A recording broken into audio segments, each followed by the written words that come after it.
कपोतासन। कपोतासन मुद्रा को कबूतर मुद्रा के नाम से भी जाना जाता है। कपोतासन शब्द से संस्कृत भाषा से लिया गया है, जो दो शब्दों से मिलकर बना है, जिसमें कपाता या कपोत शब्द का अर्थ कबूतर है और आसन का अर्थ मुद्रा है। जब कोई इस मुद्रा को करता है तो वह कबूतर पक्षी के समान सुंदर दिखाई देता है। कपोतासन करने का तरीका। कपोतासन करने के लिए सबसे पहले वज्रासन में बैठें या उष्ट्रासन में बैठ के भी कर सकते हैं। सेकंड में आता है हमारा वज्रासन में बैठने के बाद आप गहरी सांस लें और अपने दोनों हाथों को पीछे की ओर कमर के पास रखें, या उष्ट्रासन में बैठ के अपने दोनों हाथों को पैरों के पंजों पर रखें। उष्ट्रासन में बैठ के शरीर के ऊपरी हिस्से को यानी अपनी गर्दन को पीछे की ओर झुकाएं और उसके बाद धीरे धीरे अपनी कमर को भी साथ में पीछे की ओर झुकाते जाएं।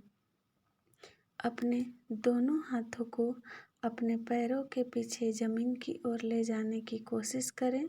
अगर आपको पीछे झुकने पर हाथ को फर्श से टिकने में असुविधा हो तो आप वज्रासन का प्रयोग करें। इससे आपको अपने हाथ पीछे ज़मीन से टिकने में आसानी होगी। ज़मीन से दोनों हाथ टिकने के बाद आप अपने दोनों हाथों को अपने दोनों पैरों की ओर धीरे धीरे खिसकाएं। इस स्थिति में आपके दोनों हाथ कोहनी के यहाँ से मुड़ जाएंगे। कुछ सेकंड आप इस मुद्रा में रहें। उसके बाद फिर से अपने हाथों को पैरों के पंजों के पास लेके आएं और पंजों के ऊपर रख के अपनी एड़ी को पकड़ लें। इस मुद्रा में आप कबूतर की मुद्रा में आ जाएंगे। अब आप इस मुद्रा में कुछ देर तक अपनी क्षमता अनुसार बने रहें। अंत में हाथों का सहारा लेते हुए पैरों को सीधा करें और पुनः अपनी प्रारंभिक अवस्था में आ जाएं।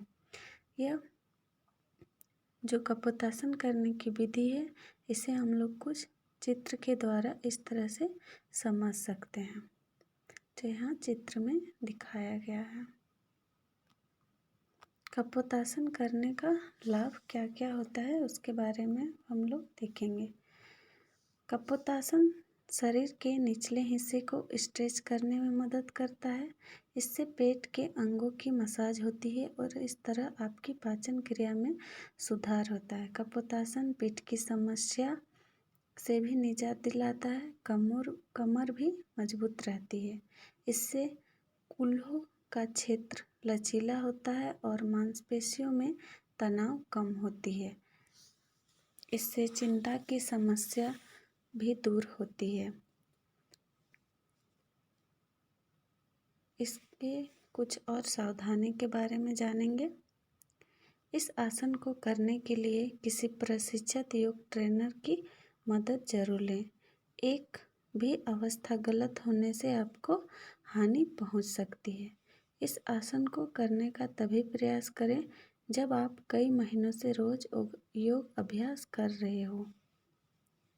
यह आसन उन लोगों के लिए नहीं है जो लोग योग करना शुरू कर रहे हैं। इस आसन में कभी जल्दबाजी ना करें, क्योंकि शरीर की मांसपेशियों को लचीला होने में समय लगता है। अगर आपको टखने, घुटनों में काफ़ी समय से परेशानी है या कमर में किसी भी प्रकार की चोट है तो इस आसन को करने की कोशिश ना करें। यह आसन गर्भवती महिलाओं के लिए नहीं है। Thank you.